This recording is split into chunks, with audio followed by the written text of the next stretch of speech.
தோத்தா வீட்டுல கூட டம்ளர் வைக்கும்போது நங்குன்னு தான் வைப்பாங்க. சரி, ஜெயிச்சா தான் நல்லா வைப்பாங்க. அதுல வீட்லயே அப்படி ரெஸ்பெக்ட் பண்ணுவோம், மத்தவங்க மேலே நம்ம ஏன் கோச்சுக்கணும்? அவ்வளவுதான் ரியாலிட்டி. ஜெயிச்சுட்டு போயிரு.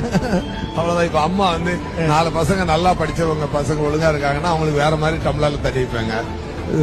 ஊதாரித்தனமா சுத்தி இருந்தா வை பிடி அப்படின்னு தானே வைக்கிறாங்க. நீங்க என்ன தேடுறீங்களோ அது உங்களை தேடிட்டு இருக்கோம்.